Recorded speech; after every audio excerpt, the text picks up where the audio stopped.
जय हिंद, नमस्कार दोस्तों। आज की इस नए क्लास में आपका स्वागत है। आज हम लोग टॉप 60 क्वेश्चन देखने वाले हैं जो आपके हाल फिलहाल की एग्जाम में पूछे जाने की सबसे ज्यादा संभावना है, वही सब प्रश्न लाए हुए हैं।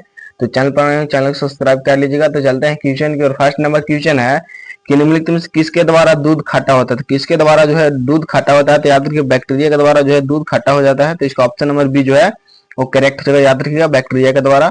चलता है नेक्स्ट नंबर क्वेश्चन यहाँ पे 2 है कि निम्नलिखित में से कौन सा रोग जीवाणु संक्रमण के कारण होता है। जीवाणु संक्रमण के कारण जो है वो कौन सा रोग होता है। तो याद रखिए यहाँ पे ये जो होता है कुष्ठ होता है। तो इसका ऑप्शन नंबर सी जो है वो करेक्ट जो है कुष्ठ होता है। तो इसका ऑप्शन नंबर सी यहाँ पे करेक्ट जगह याद रखिएगा। नेक्स्ट नंबर की थी कि सर्वप्रथम विषाणु की खोज किसने की थी। विषाणु की खोज जो है किसने की थी, याद रखिएगा इवानोवस्की ने की थी। तो इसका ऑप्शन नंबर ए जो है वो करेक्ट होगा।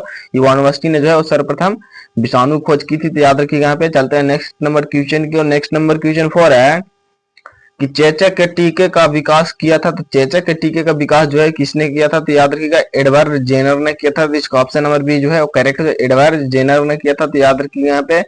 चलते हैं नेक्स्ट नंबर क्वेश्चन की और नेक्स्ट नंबर क्वेश्चन 5 है कि दूध से दही के रूप में जामने का कारण है। तो दूध से दही के रूप में जामने का कारण जो है वो क्या है, तो याद रखिएगा लैक्टोबैसिलियस है। तो इसका ऑप्शन नंबर ए जो है वो करेक्ट होगा, लैक्टोबैसिलियस। तो याद रखिएगा यहाँ पे।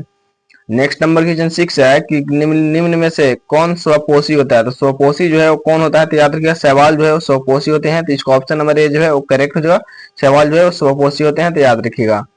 नेक्स्ट नंबर की क्वेश्चन है कि टीका रोग किस में होता है। तो टीका रोग जो है वो किस में होता है, तो याद रखिए यहाँ पे मूंगफली में जो है टीका रोग होता है। तो इसका ऑप्शन नंबर डी जो है वो करेक्ट जगह यहाँ पे याद रखिएगा। नेक्स्ट नंबर क्वेश्चन 8 है कि HIV द्वारा होने वाला रोग है। तो HIV द्वारा होने वाला रोग जो है वो कौन सा रोग है, तो याद रखिएगा आतशक जो है वो HIV द्वारा होने वाला रोग है। तो इसका ऑप्शन नंबर सी जो है वो करेक्ट जगह याद रखिएगा। चलते हैं नेक्स्ट नंबर क्वेश्चन की और नेक्स्ट नंबर क्वेश्चन 9 है।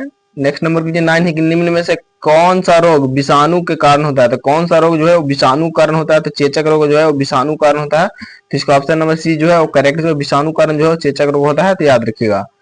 नेक्स्ट नंबर क्वेश्चन 10 है कि किस शैवाल से आयोडीन प्राप्त होती है। तो किस शैवाल से जो है वो आयोडीन प्राप्त होती है। तो लैमिनेरिया से जो है वो आयोडीन प्राप्त होते हैं। तो इसका ऑप्शन नंबर डी जो है वो करेक्ट हो जाएगा, याद रखिएगा लैमिनेरिया से। तो याद रखिएगा। नेक्स्ट नंबर क्वेश्चन है कि हाइड्रोफोबिया रोग उत्पन्न होता है। तो हाइड्रोफोबिया रोग जो है वो उत्पन्न होता है, तो याद रखिएगा विषाणु के द्वारा उत्पन्न होता है। तो इसका ऑप्शन नंबर ए जो है वो करेक्ट है, विषाणु के द्वारा जो है वो हाइड्रोफोबिया रोग उत्पन्न होता है। तो याद रखिएगा यहाँ पे। नेक्स्ट नंबर क्वेश्चन 12 है कि निम्नलिखित में से किस में एंजाइम नहीं होते हैं। तो किसमें जो है वो एंजाइम नहीं होते हैं, तो याद रखिए विषाणु में जो है वो एंजाइम नहीं होते हैं। तो इसका ऑप्शन नंबर ए जो है वो करेक्ट है, विषाणु में जो है वो एंजाइम नहीं होते हैं। तो याद रखिएगा यहाँ पे। नेक्स्ट नंबर क्वेश्चन 13 है कि कुत्ते के काटने से जिस विषाणु के द्वारा घात रोग उत्पन्न होता है वो क्या कहलाता है। तो वह रोग जो है विषाणु जो है वो विषाणु जो है घात रोग होता है, तो उस वह जो है वो क्या कहलाता है, तो याद रखिए जो है वो हाइड्रोफोबिया कहलाता है। तो इसका ऑप्शन नंबर डी जो है वो करेक्ट हाइड्रोफोबिया कहलाता है। तो याद रखिएगा। नेक्स्ट नंबर क्वेश्चन है कि सार्स क्या है। तो सार्स जो है वो क्या है, तो याद रखिए यहाँ पे सार्स जो है वो विषाणु जनित रोग है। तो इसका ऑप्शन नंबर बी जो है वो करेक्ट जो विषाणु जनित रोग है सार्स। तो याद रखिए यहाँ पे। नेक्स्ट नंबर क्वेश्चन है कि खसरा निम्नलिखित संक्रमण के कारण होता है। तो खसरा जो है निम्नलिखित किसके संक्रमण कारण होता है, तो याद रखिए यहाँ पे ये जो विषाणु कारण होता है। तो इसका ऑप्शन नंबर सी जो है वो करेक्ट जो है विषाणु कारण होता है। तो याद रखिएगा। नेक्स्ट नंबर क्वेश्चन है कि आलू में मोजैक रोग का कारण तत्व है। तो कारक तत्व जो है वो कौन सा है, तो याद रखिए यहाँ पे ये जो है विषाणु है। तो इसका ऑप्शन नंबर डी जो है वो करेक्ट जो है विषाणु है। तो याद रखिएगा। नेक्स्ट नंबर क्वेश्चन क्यों चलता है। नेक्स्ट नंबर क्वेश्चन 17 है कि जंतुओं में होने वाली फुट एंड माउथ रोग किसके कारण उत्पन्न होती है। तो ये जो है रोग किसके कारण उत्पन्न होती है, तो याद रखिए यहाँ पे विषाणु कारण उत्पन्न होती है। इसका ऑप्शन नंबर ए जो है वो करेक्ट जो है विषाणु कारण उत्पन्न होती है। तो याद रखिएगा। नेक्स्ट नंबर क्वेश्चन है कि शैवालों की कोशिका भित्ति किसकी बनी होती है। तो शैवालों की कोशिका भित्ति जो है किसकी बनी होती है, तो याद रखिएगा सेलुलोज की बनी होती है। तो इसका ऑप्शन नंबर डी जो है वो करेक्ट जो है सेलुलोज की बनी होती है। तो याद रखिएगा। नेक्स्ट नंबर क्वेश्चन है कि केल्प प्राप्त होता है। तो केल्प जो है वो प्राप्त होता है, तो याद रखिए यहाँ पे केल्प जो है वो समुद्री शैवालों से प्राप्त होता है। तो इसका ऑप्शन नंबर बी जो है वो करेक्ट जो है समुद्री शैवालों से जो है केल्प प्राप्त होता है। तो याद रखिएगा।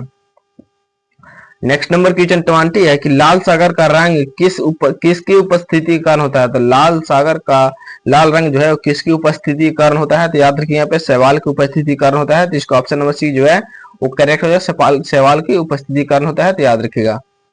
चलते हैं नेक्स्ट नंबर क्वेश्चन 21 है कि अगर अगर किससे प्राप्त होता है, अगर अगर जो है वो किस से प्राप्त होता है, तो याद रखिए यहाँ पे ये जो है प्राप्त होता है, सवाल से प्राप्त होता है, तो इसका ऑप्शन नंबर ए जो है वो करेक्ट हो चुका है, याद रखिए यहाँ पे। नेक्स्ट नंबर क्वेश्चन 22 है कि वनस्पति विज्ञान की वह शाखा जिसके अंतर्गत कवकों का अध्ययन किया जाता है क्या कहलाता है।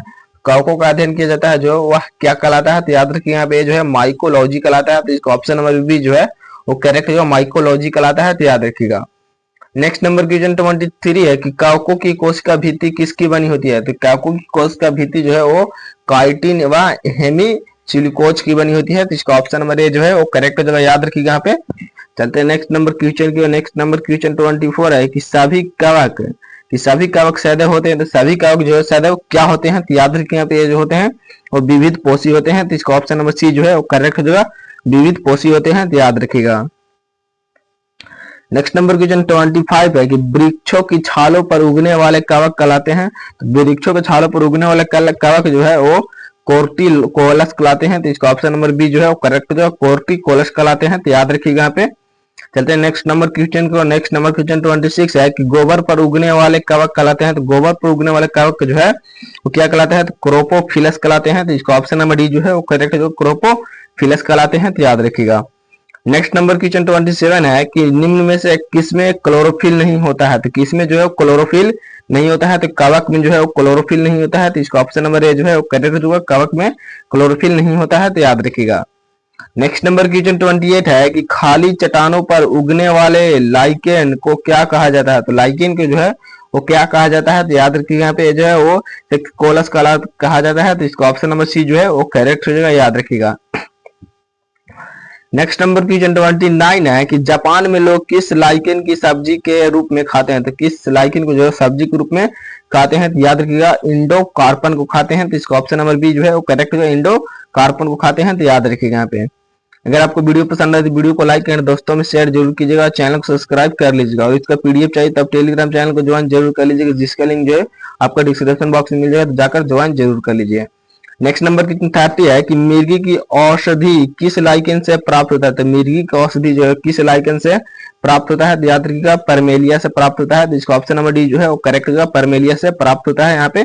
नेक्स्ट नंबर क्वेश्चन है कि बीजों की प्रकृति किस में उत्पन्न हुई है, किसमें जो है वो उत्पन्न हुई है, तो याद रखिएगा यहाँ पे जो है वो टेरिडोफाइटस से, तो इसका ऑप्शन नंबर सी जो है वो करेक्ट है, टेरिडोफाइटस में प्राप्त होती है, तो याद रखिएगा। नेक्स्ट नंबर क्वेश्चन 32 है कि एंजोला है, एंजोला एक क्या है, तो याद रखिएगा एंजोला जो है वो एक क्या है, तो याद रखिए जलीय फर्न है, तो इसका ऑप्शन नंबर ए जो है वो करेक्ट होगा, जलीय फर्न है, एंजोला एक जलीय फर्न है, तो याद रखिएगा। नेक्स्ट नंबर क्वेश्चन 33 है कि निम्नलिखित में से किस जैव उर्वरक के रूप में प्रयोग किया जाता है, किसे जो है जैव उर्वरक के रूप में उपयोग किया जाता है, तो याद रखिए एजोला का जो है जैव उर्वरक के रूप में प्रयोग किया जाता है, तो इसका ऑप्शन नंबर बी जो है वो करेक्ट हो जाएगा यहाँ पे, याद रखिएगा। नेक्स्ट नंबर क्वेश्चन 34 है कि सबसे अधिक क्रोमोसोम किसमें पाए जाते हैं, सबसे अधिक क्रोमोसोम जो है किसमें पाए जाते हैं, तो याद रखिए यहाँ पे सबसे अधिक क्रोमोसोम जो है वो पाए जाते हैं टेरिडोफाइटस में, तो इसका ऑप्शन नंबर ए जो है वो करेक्ट जो है, टेरिडोफाइटस में जो है सबसे अधिक क्रोमोसोम पाए जाते हैं, तो याद रखिएगा। नेक्स्ट नंबर क्वेश्चन 35 है कि किस वर्ग के पौधों में बीज बनते हैं परंतु बीज के नग्न रूप में पौधों पर लग रहते हैं, पौधों पर लगे रहते हैं, तो कौन सा ऐसा पौधा है, तो याद किस वर्ग के हैं, तो याद रखिए यहाँ पे 35 का जो है वो हो जाएगा जिम्नोस्पर्म, तो इसका ऑप्शन नंबर ए जो है वो करेक्ट हो जाएगा यहाँ पे, याद रखिएगा। नेक्स्ट नंबर क्वेश्चन 36 है कि सिल्वीकल्चर वनस्पति विज्ञान की वह शाखा है जिसमें वर्णन होता है, तो जिसमें जो है वो क्या वर्णन होता है, तो याद रखिएगा सवालों का संवर्धन का वर्णन होता है, तो इसका ऑप्शन नंबर डी जो है वो करेक्ट हो जाएगा यहाँ पे, याद रखिएगा। चलते हैं नेक्स्ट नंबर क्वेश्चन की। नेक्स्ट नंबर क्वेश्चन 37 है कि प्रोटीन जो कोशिका के भीतर उपयोग की जाती है किसके द्वारा संश्लेषित होती है, तो किसके द्वारा जो है संश्लेषित होती है, तो मुक्त राइबोसोम के द्वारा जो है वो संश्लेषित होती है, तो इसका ऑप्शन नंबर सी जो है वो करेक्ट हो जाएगा यहाँ पे, याद रखिएगा। नेक्स्ट नंबर क्वेश्चन 38 है कि निम्न में बैक्टीरिया से फैलने वाला रोग है, तो बैक्टीरिया से फैलने वाला रोग जो है वो कौन सा है, तो चेचक जो है बैक्टीरिया से फैलने वाला रोग है, तो इसका ऑप्शन नंबर ए जो है वो करेक्ट होगा, बैक्टीरिया से फैलने वाला रोग जो है वो चेचक है, तो याद रखिएगा। नेक्स्ट नंबर क्वेश्चन है कि मूलांकुर के अतिरिक्त पौधों के किसी भी भाग से विकसित होने वाली जड़ें कहलाती है, विकसित होने वाली जड़ें जो है वो क्या कहलाती है, तो अपस्थानिक मूल कहलाते हैं। तो इसका ऑप्शन नंबर सी जो है वो करेक्ट हो जाएगा, याद रखिएगा, अपस्थानिक मूल कहलाते हैं, तो याद रखिएगा। नेक्स्ट नंबर क्वेश्चन 40 है कि मूलांकुर से विकसित होने वाली जड़ें कहलाती है। तो मूलांकुर से विकसित होने वाली जड़ें जो है वो क्या कहलाती है, तो याद रखिएगा, मूसला जड़ कहलाते हैं। तो इसका ऑप्शन नंबर ए जो है वो करेक्ट हो जाएगा, मूसला जड़ें कहलाती है, तो याद रखिएगा यहाँ पे। नेक्स्ट नंबर क्वेश्चन 41 है कि श्वसन मूल मिलती है। तो श्वसन मूल जो है वो किसमें मिलती है, तो याद रखिएगा यहाँ पे जो है जूसिया में मिलती है। तो इसका ऑप्शन नंबर ए जो है वो करेक्ट हो जाएगा, याद रखिएगा, जूसिया में जो है श्वसन मूल मिलती है, तो याद रखिएगा। नेक्स्ट नंबर क्वेश्चन 42 है कि निम्नलिखित में से कौन सा एक जड़ नहीं है। कौन जो है वो जड़ नहीं है, तो आलू जो है जड़ नहीं है। तो इसका ऑप्शन नंबर सी जो है वो करेक्ट हो जाएगा, आलू जो है यहाँ पे जड़ नहीं है, तो याद रखिएगा। नेक्स्ट नंबर क्वेश्चन 43 है कि अवस्तंभ मूल पाई जाती है। तो अवस्तंभ मूल जो है वो किसमें पाई जाती है, तो याद रखिएगा यहाँ पे ये जो है वो गन्ने में पाई जाती है। तो इसका ऑप्शन नंबर ए जो है वो करेक्ट हो जाएगा, गन्ने में पाई जाती है, तो याद रखिएगा। नेक्स्ट नंबर क्वेश्चन 44 है कि जड़ें विकसित होती है। तो जड़ें जो है किसमें विकसित होती है, तो याद रखिएगा, मूलांकुर से जो है जड़ें विकसित होती है। तो इसका ऑप्शन नंबर डी जो है वो करेक्ट हो जाएगा, मूलांकुर से जो है जड़ें विकसित होती है, तो याद रखिएगा। 45 गाजर एक है। तो गाजर एक जो है वो क्या है, तो गाजर एक जड़ है। तो इसका ऑप्शन नंबर सी जो है वो करेक्ट हो जाएगा, गाजर एक जड़ है, तो याद रखिएगा यहाँ पे। नेक्स्ट नंबर क्वेश्चन 46 है कि बरगद के पेड़ के तने से लटकने वाली मोटी जड़ें कहलाती है। तो मोटी जड़ें जो है वो क्या कहलाती है, तो याद रखिए यहाँ पे स्तंभ मूल कहलाते हैं। तो इसका ऑप्शन नंबर सी जो है वो करेक्ट होगा, स्तंभ मूल कहलाते हैं, तो याद रखिएगा। नेक्स्ट नंबर क्वेश्चन 47 है कि पेड़ में निम्नलिखित में से कौन सा हमेशा रहता है। तो कौन जो है वो हमेशा रहता है, तो याद रखिए यहाँ पे जो है वो जड़ जो है वो हमेशा रहता है। तो इसका ऑप्शन नंबर बी जो है वो करेक्ट होगा, जड़ जो है वो हमेशा रहता है, तो याद रखिएगा। नेक्स्ट नंबर क्वेश्चन 48 है कि आलू को खाने योग्य भाग होता है। तो आलू का खाने योग्य भाग जो है वो कौन सा भाग होता है, तो याद रखिएगा, तना जो है वो खाने वो योग्य होता है। तो इसका ऑप्शन नंबर सी जो है वो करेक्ट हो जाएगा, याद रखिएगा यहाँ पे। नेक्स्ट नंबर क्वेश्चन 49 है कि नागफनी में प्रकाश संश्लेषित कार्य का होता है। तो प्रकाश संश्लेषित कार्य जो है वो नागफनी में पर्ण काव्य स्तंभ के द्वारा होती है। तो इसका ऑप्शन नंबर ए जो है वो करेक्ट हो जाएगा, याद रखिएगा यहाँ पे। चलते हैं नेक्स्ट नंबर क्वेश्चन की। नेक्स्ट नंबर क्वेश्चन 50 है। 50 की निम्नलिखित में से कौन एक ताना है। तो यहाँ पे कौन जो है एक ताना है, तो याद रखिएगा, आलू जो है एक ताना है। तो इसका ऑप्शन नंबर सी जो है वो करेक्ट जो आलू जो है वो ताना है, तो याद रखिएगा।